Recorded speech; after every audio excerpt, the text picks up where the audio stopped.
Comic Book Savant, episode 374.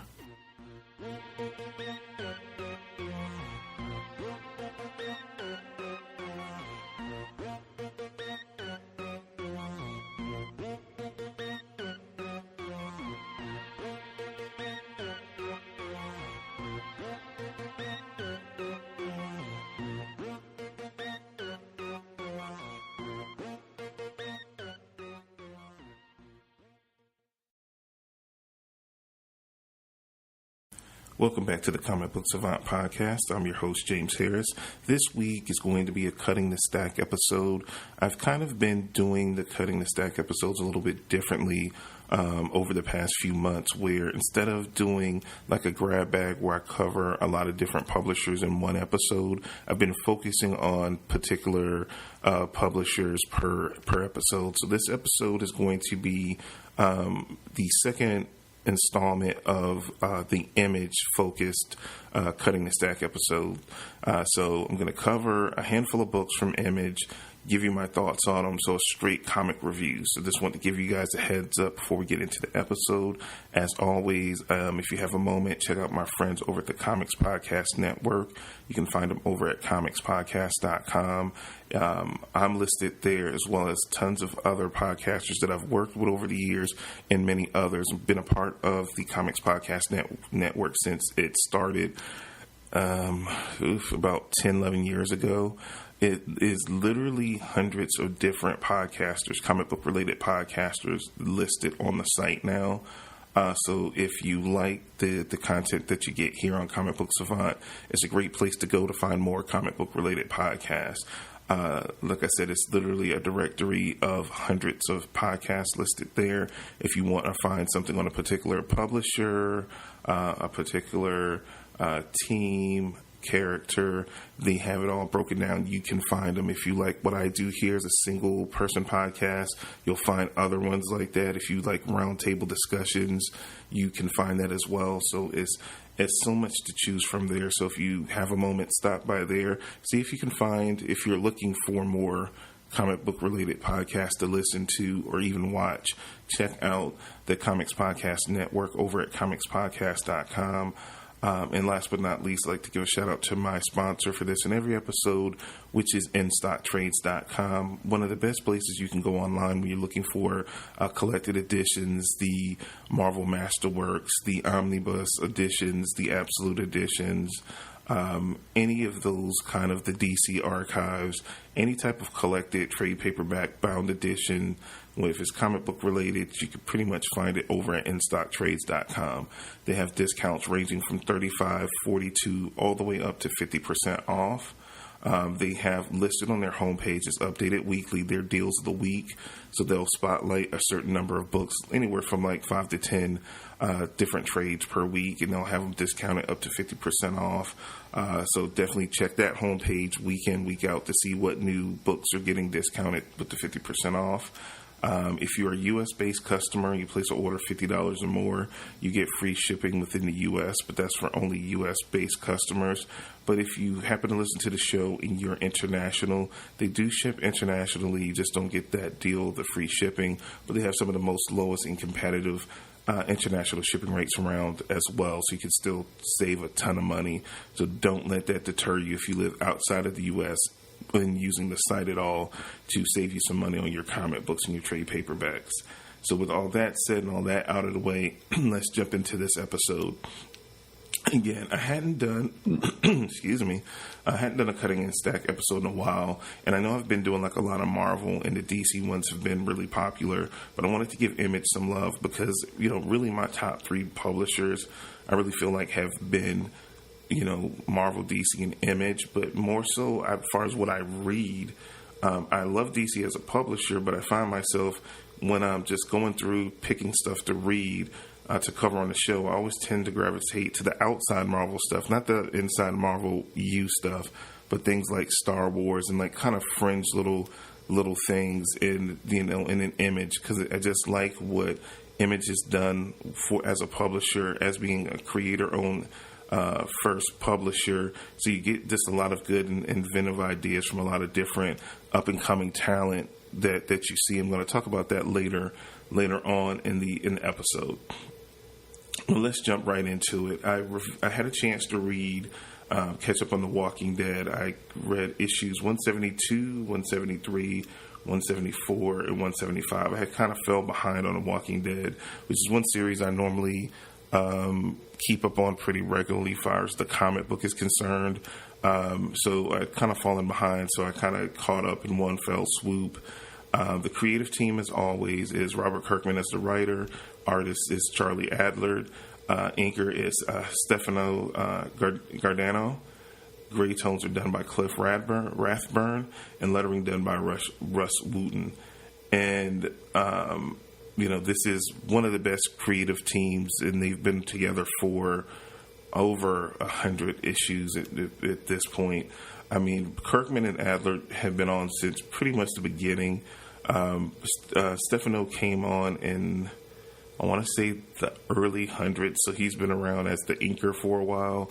Cliff Rathburn has been a part of the creative team forever, and Russ Wooten, but they added on the inker to over Adler's artwork. I want to say maybe like issue 100, issue 110 or something. He's stuck around in the book too, but they're one of the most consistent creative teams in comics today that they don't get a lot of talk. I think the love affair kind of with The Walking Dead is kind of, as we've seen by the show, the popularity of the show, and you don't hear as many people talk about the comic itself anymore. I've talked about this numerous times where I've had lulls with The Walking Dead as a fan of the comic more so than the show. I've given up on the show this past season altogether. But with the comic, it goes through kind of these ebbs and flows. And, anytime I kind of think I'm ready to leave the book, Kirkman perks up the storyline right at the moment, and it kind of draws you back in. As soon as you're out, he pulls you back in. And this is kind of one of those times. We've had a long, winding road coming out of all the crossover. They had the All-Out War, then they had the Whisperer War, and we're kind of regrouping from the repercussions of all of those things that's happened over the past few years in the comics. And it just kind of felt like I've felt it before. And when they try to do these events that they've tried to do over the past couple of years, to me, both of them, the Whisperer War as well as All Out War, just kind of missed the mark for me. And, the Whisperer War came up just in time when I was kind of feeling they needed to do something to spice up the book. And they've had some major events. I don't want to spoil anything that is going on in the comics, but we've had some deaths to some major characters, a lot of status quo changes within The Walking Dead over the past few years. But just getting into the books that I covered, issue 172 for me, I gave it a good read. I gave it a 7 out of 10 rating. It's consistent. And that's the one thing with The Walking Dead. It's pretty consistent. But like I said, at points I feel like Robert Kirkman as a writer, certain times with these characters, it starts feeling familiar, and you start feeling familiar beats. And I'm kind of feeling, even now that they're starting up a new arc, that towards the like issue 174, 175, you're kind of kicking into a new storyline. I kind of felt like I'm kind of feeling like I've been there before, and I'm gonna keep getting it like through this story arc. But I kind of feel like we've seen this like so many times before with The Walking Dead. So I think it might be time.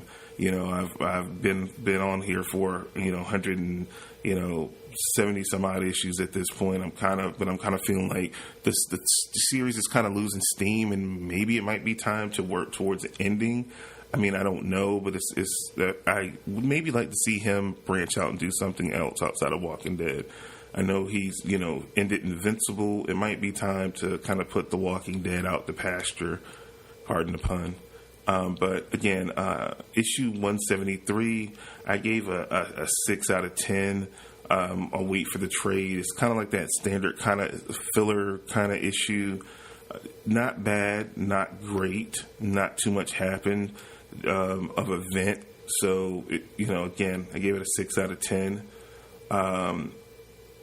Issue 174, I gave an 8 out of 10. Things start picking up again, kicking towards this new direction and new storyline, another status quo change in the book. and issue 175, I also gave it 8 out of 10. That it kind of ramps up, and like I said, he kind of goes into these lulls, and the book putters along, but not too much is happening. A lot of talking head type stuff. Then it ramps up into a new storyline. You kind of get into it, but then towards the end, it kind of tapers off, and you go back to another lull. So you kind of go through this roller coaster ride with the book, with the ebbs and flows. I just don't know if it's because there's so many other comics out there that at this point that it's getting predictable, and as me as a reader, it's not keeping me on my toes like it once used to. I'm feeling less engaged with the series. So again, I don't know how much longer I'm going to be aboard of The Walking Dead, but I have said this before, and then he does a storyline or does something and it pulls me right back in. But I'm kind of feeling like I'm feeling more and more disengaged from the series. So again, it's still, like if you like The Walking Dead and maybe you've fallen behind on the comic book is still solid. Like I said, on any, overall, if I had to average it out, this comic series is probably around a 7 or 7.5 out of 10. It's the issues from issue to issue, storyline to storyline. It's still relatively consistent, but it just feels like the beats of, you take out one villain, a new threat appears. It's a kind of build up period. Then it's a big, thing. We've seen it with the governor, Negan, the Whisperers. Now, whatever this new situation, it just feels similar. And I think that's starting to wear thin for me personally, as just a fan of the comic. It's not keeping, I'm not seeing anything different. I'm starting to see the one trick poniness of it, because it follows the same rhythm that we've seen with those other big bads. And is this new situation a good or a bad? It always kind of seems like it's good in the beginning and it turns bad. So I'm going to read the rest of the storyline out to see if it plays out in a similar manner, and if it does, excuse me, I'm like I said, I think I'm going to start backing off or backing away from The Walking Dead. Next book I had a chance to check out is one that I've reviewed on, I think, the first Cutting the Stack Image, called Birthright. This is written by Joshua Williamson. The artwork is done by Andre Bressan. Colorist is Eduardo Lucas. I hope I pronounced it correctly. Adriano. Lucas, and then Pat Broussard is the letterer. Joshua Williamson is this is really a fun, different type of series. I think I talked about the premise of it previously. It's a kind of fantasy story. As a kid, basically a young child, his dad takes him to a park. Somehow, while him and his dad are playing catch in the park, his dad throws the ball. He goes to find the ball, and he goes to a portal to another world, a fantasy kind of world or realm. And he is kind of pegged as the chosen one, and they've been waiting. He's been the one from prophecy. So these people are waiting for him. They take him. They try to train him to be the savior of the world. And you fast forward, back on Earth, his dad is accused from murdering his son. It's like a year later, the family kind of falls apart. The mother doesn't trust the father. His older brother isn't back in school, and just, he was very close to his little brother. He's going through a lot of emotional issues, and out of nowhere, he reemerges. Though it's only been a year on Earth, for him, it's been like 15, 20 years. And like, he's a full grown man. He's battle scarred, and all this kind of stuff. And he comes back to Earth, and it's a caveat to that. Things back on the fantasy realm didn't quite turn out the way he says, and that's kind of like the twist to it. But it's very intriguing, very fun book and story, and it really has me intrigued. I talked about the first 2 issues of the series. I had a chance to read issues 3, 4, and 5 to finish out the first story arc of Birthright. This is also Image's Skybound book, as well as The Walking Dead. They're both on the Skybound imprint, which is Kirkman's kind of division of Image, his Skybound imprint. And I have to say, this is a phenomenal series.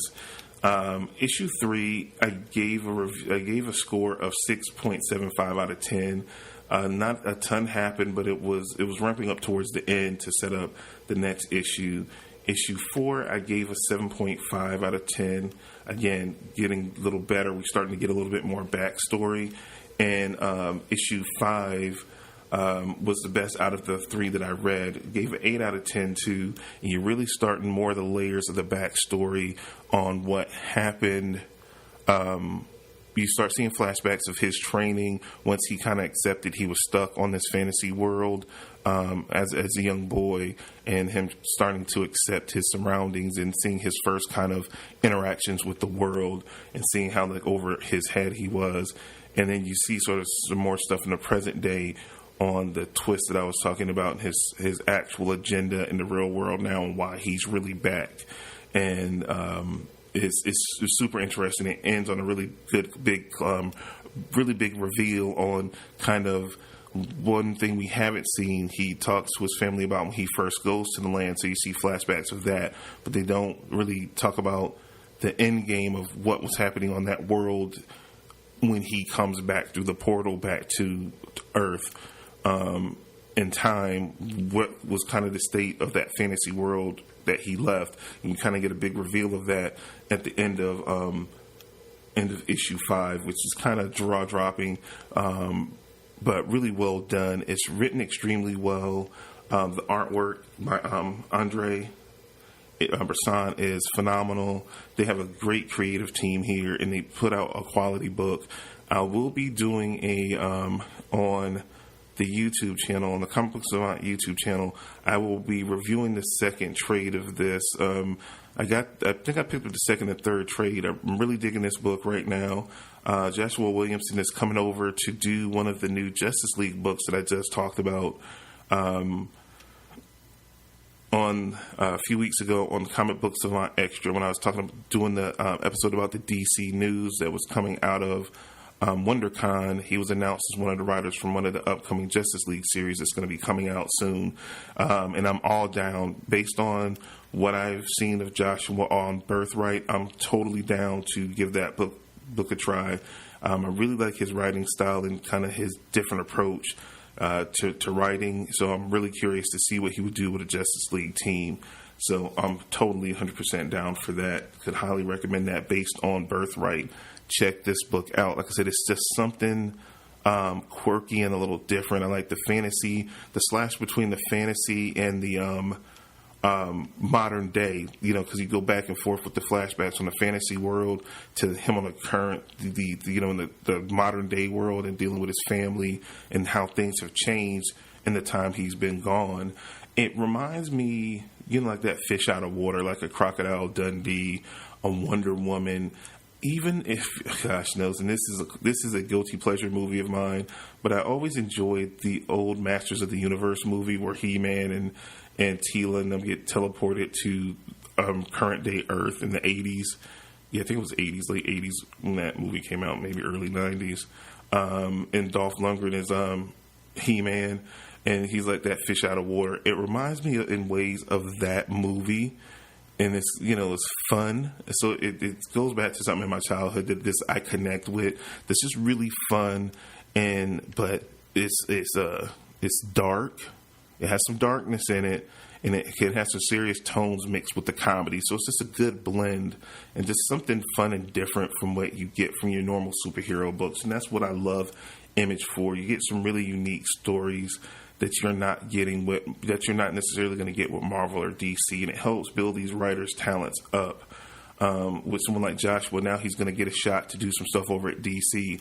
And what Kirkman and I famously talk about when he first started over at Image and was doing The Walking Dead and Invincible, he was a prolific writer and did a lot of smaller things over at Marvel that they kind of disavow now. But he helped hone his craft in starting his books over at Image at the same time, doing a lot of work for Marvel.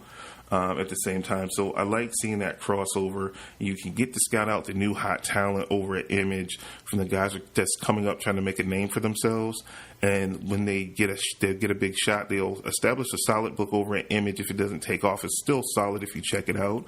Then they transition over to Marvel or DC, and they really become names in the business. And we've seen it, so many times that you'll see that, like maybe Vertigo, for DC, that creator-owned imprint, or Icon, but it was more for established writers that was over at Marvel that already had creator-owned stuff elsewhere that they would bring it over. And, Image just in general across the board, no matter what imprint. But I have to say that Robert Kirkman has been really good at finding these diamond in the roughs and bringing them over under his Skybound imprint that are really becoming, solid writers and taking off. Now, the last book I had a chance to check out, which is a book I bought a while ago, and it's called Copperhead. I just read the first issue of it. I'm going to check out more of it. I think I got the first trade or the first two trades through the Comixology Unlimited that I put on my reading list to check out because I really dug the first issue. It's written by Jay Farber. Artwork is done by Scott Gillespie. The colorist is Ron Riley, and the lettering is Thomas Maurer. I gave it a 7 out of 10 for a good read. I'm a big fan of Jay Farber. He used to do a series that I loved many years ago on Image called Dynamo 5. I love the series. It was about a family of superheroes that it was like a Superman character. The basic premise of it was a Superman character that had gone around and slept around on his wife and had all these illegitimate kids, and they all inherited certain powers of his. He dies. His wife pulls all the illegitimate kids together and help them band together to kind of protect the world like he used to, since they all had one certain power trait of his, and they formed together and made the Dynamo 5. It was a really good series. It was super hot for a while. It kind of faded. It was supposed to be movies. It was supposed to be cartoons. It all kind of fizzled out.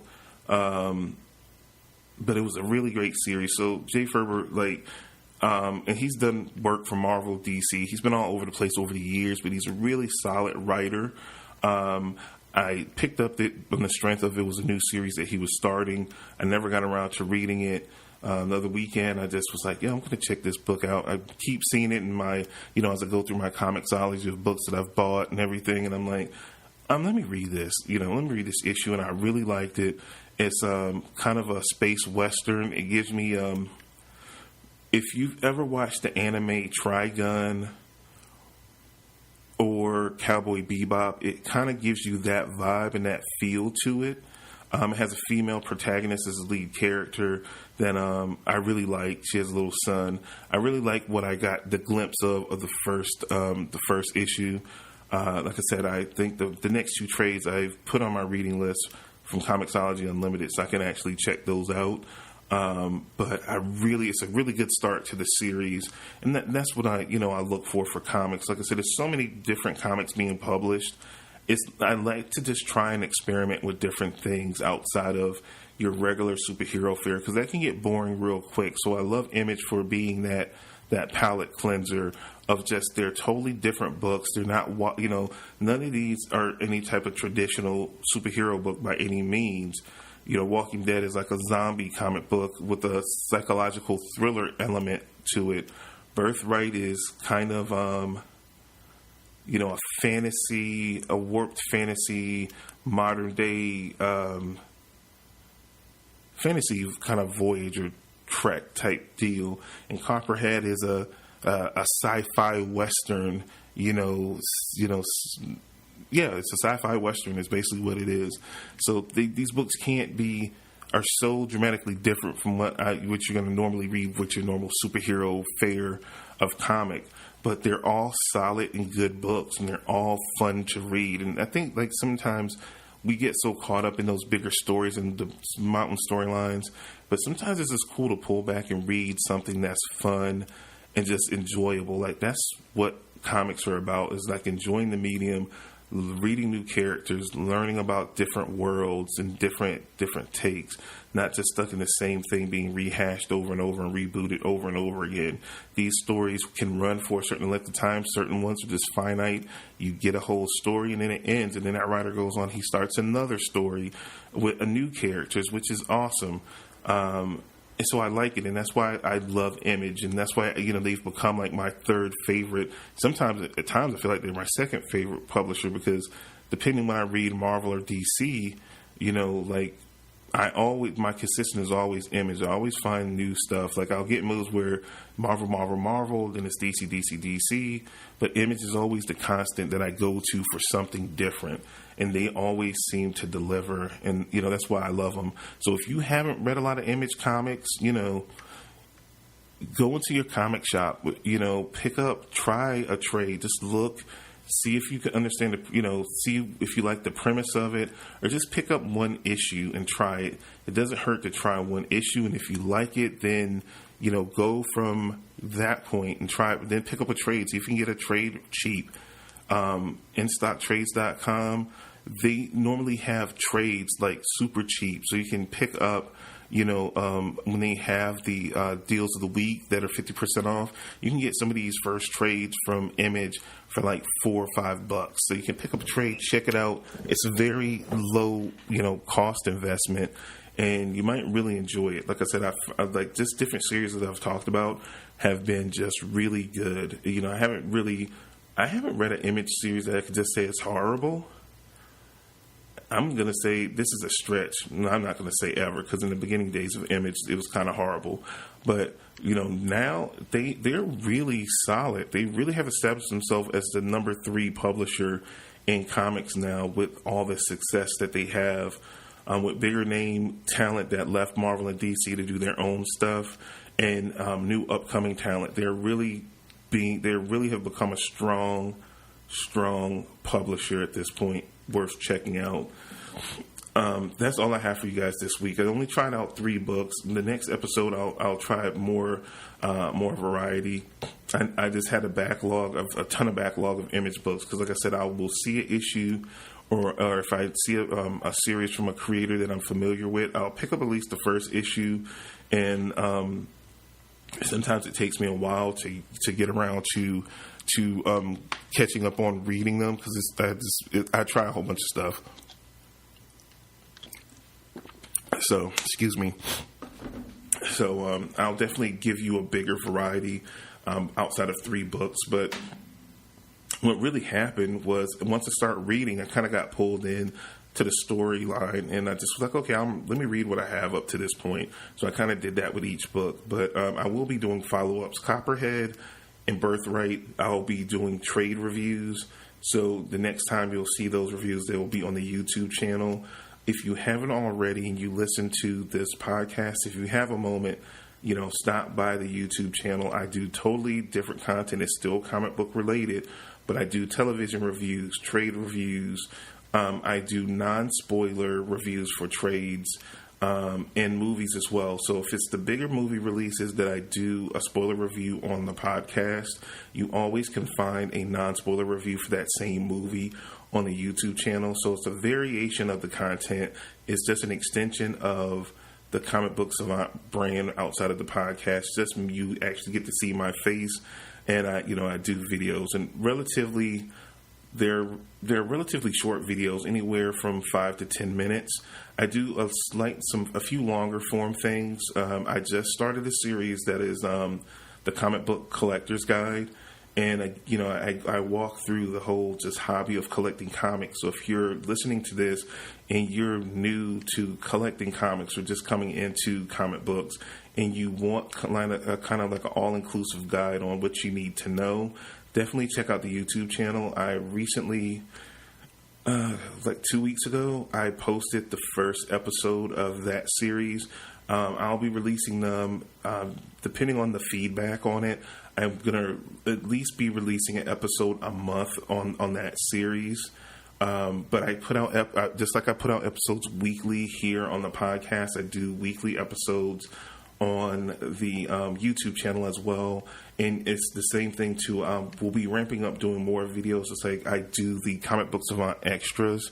I've done a couple so far. It's some certain times on certain weeks I'll drop an extra video just depending on what I'm covering on the channel as well. So you'll get more than one a week, certain weeks as well. So be on the lookout for that. Also, always the website is available. I have links to everything that I talk about as far as YouTube channel videos, to the audio podcast, to all my social media links, Instagram, the Facebook group, the Facebook page, the YouTube channel. I'm on Google Plus, and also I updated the Patreon. Again, I've talked about it before. It's different ways and different levels you can support the podcast. I'm pushing this year to really grow this on a whole nother level. So though I do have a sponsor, it's still not enough to cover all the things that I need to do and to upgrade things the way that I want to. So if you get value from the podcast or the YouTube channel and you would like to support and you can financially help, I have a Patreon set up, and I have it broken down there where you can just check out patreon.com. It's patreon.com/Comic Book Savant. Take a moment, check it out. It has different tiers for different amounts that if you pledge to support the show, that you get different benefits. I reworked that whole thing.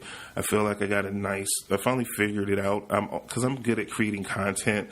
I've never been much of a salesperson, so this part is always the hardest part for me, asking for support. But hopefully it's like a value for value proposition. If you get value from the podcast and from the YouTube videos and you want to help support what I do, that's an option there. If you cannot support the show financially by contributing to the Patreon, it's no big deal. You can do other things. You can do YouTube reviews if you have a moment, and you can share it. Like if you're in a group or just online, when I drop a link to it on Facebook or on Twitter or Instagram, to retweet it and share it. And a ton of you guys have been doing that, which have helped me a lot gain exposure to the show and keep the listenership growing. So it's not just financially what you can do to help the show. I could greatly appreciate it if you can afford to spare $1 or $2 and contribute that to help support the show via Patreon. If not, again, follow on Instagram, follow on Facebook.